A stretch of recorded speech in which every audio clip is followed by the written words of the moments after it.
The first cry was hers. It was 1875, in a quiet ranching village, tucked on the rim of the eastern grasslands, where dust painted the horizon, and women, well, they were valued little more than the fields they tended. The second sound? A strap slicing through the air. And the third was stillness. Clara lay on the packed earth, her face bruised, her lips cracked. The room, it reeked of liquor and fury. Her husband loomed over her, breath heavy, the buckle of his belt still hot from the last strike. Behind him, his mother tossed a log into the fire and grumbled, "She's jinxed! She can't bear you a son! She's ruthless!" His mother hissed again, sharp, venomous. "She's made us a mockery, son!" Folks in the village, they murmur our lineage is fading. Each word, God, it cut deeper than the leather. Clara tried to inch toward the door, but a boot crushed her hand. Pain roared up her arm. Her husband bent close, his voice low, vicious. "You're nothing but a weight. Tomorrow, you're out of this house. For good." That night, they bound her wrists with coarse twine, locked her in the stable. No food, no water, just the rustle of cattle stirring in the shadows and the faint sound of her own breathing.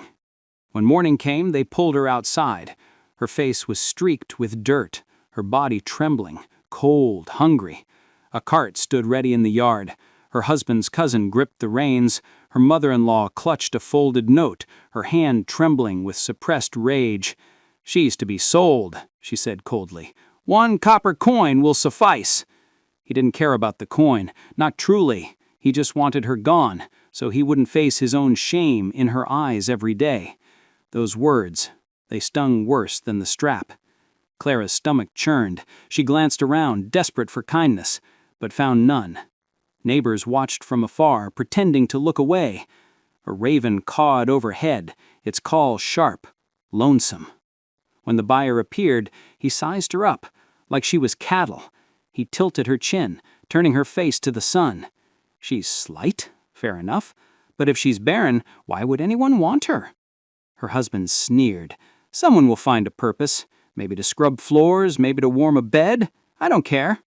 The buyer flipped a coin into his hand, the metallic clink.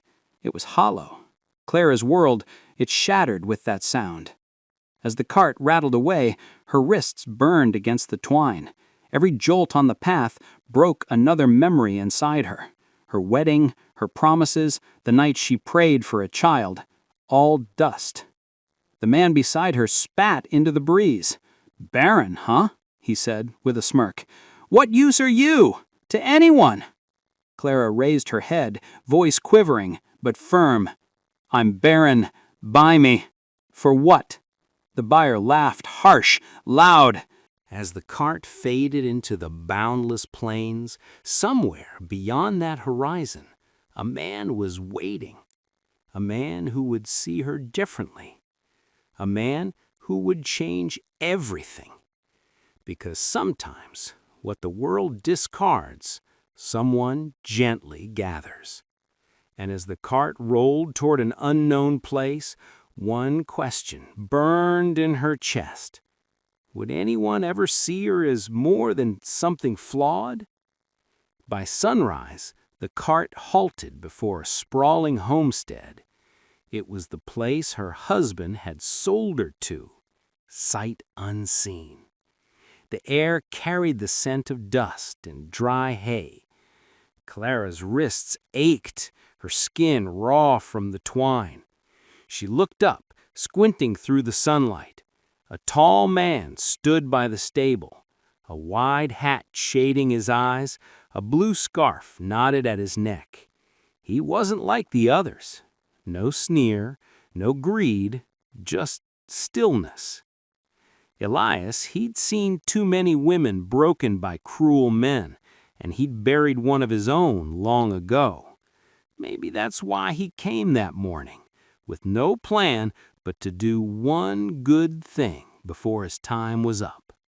He stood on his own land, the fences stretching behind him like the bones of some ancient beast. The cart creaked to a stop, dust swirling in the light. The buyer hopped down and called out, "Here's the barren one." He chuckled low. "Her kin say she's useless, but maybe she can cook or clean, whatever you need." The man in the hat stayed silent. He just looked at Clara, his jaw tight, his green eyes steady as rock. Then he spoke, slow, even. "You tied her up. For this?" The buyer shrugged. "Simpler that way." The next sound was the twine snapping free. Clara gasped as the man cut it with a small blade and stepped back. "You're free to move," he said. She blinked, confused. "But you bought me. Why?" He met her gaze. "I didn't buy a woman. I bought your freedom." For a moment, neither spoke. The wind sighed between them, soft, cool. Then he turned to the buyer. Elias pulled a small pouch from his coat, tossed it at the man's feet. "Take it and leave. You've got your coin. She's not yours anymore." The buyer smirked, kicking the dirt. Elias's voice grew lower, steady, but icy. "Now get off my land, and don't bring your kind back here." The buyer's grin faltered. His hand grazed his belt where a revolver hung loose. But Elias didn't waver. He rested his hand on the grip of his old shotgun, calm, sure. The buyer spat, muttered a curse, and rode off into the wind. The dust, it swallowed him whole. Inside the cabin, the air smelled of cedar and coffee. Clara sat by the stove, trembling, trying to grasp what had just happened. The man set a bowl of soup before her and said softly, "Eat, then rest. We'll talk later." She looked at him. "You don't even know who I am." He nodded. "Tell me, when you're ready."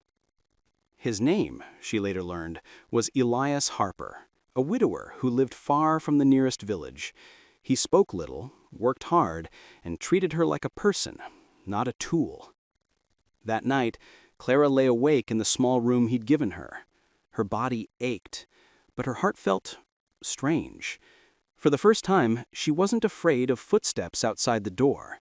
She listened to the wind, the faint crackle of the fire, and a thought stirred.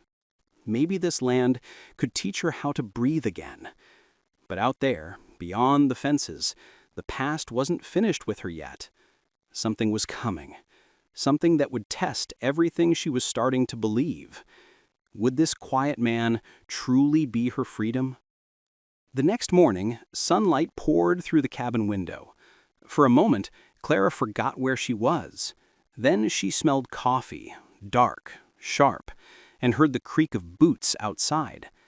Elias was already working, hammering near the stable. She watched from the doorway, a blanket over her shoulders, unsure whether to help or stay back. When he saw her, he just nodded. "Morning." His voice was calm, steady, the kind that demanded nothing. She whispered back, "Morning." He handed her a cup of coffee. Hot, rough, bitter. It tasted like life. That was the first thing he gave her that wasn't pity. After breakfast, she followed him outside. The land stretched wide, wild, golden. Every breath felt cleaner than the last. He showed her how to feed the cattle, mend a fence, ride a horse. She stumbled a lot. He chuckled softly, not the kind that stung, but the kind that said it was okay to try again. Each small task, it made her feel stronger. The marks on her wrists began to fade, but the scars inside, they still whispered. One afternoon, watching the sunset, Elias joined her with 2 tin cups of coffee. They sat in silence for a long time. Then he said quietly, "You don't owe anyone your past." Clara looked at him, eyes damp. "And you don't want to know it?" He smiled, faintly. "Only if you want to tell it." That night she lay awake again, but the quiet felt safe. Her heart still carried fear, but also something new, a stubborn spark of hope. Days turned to weeks.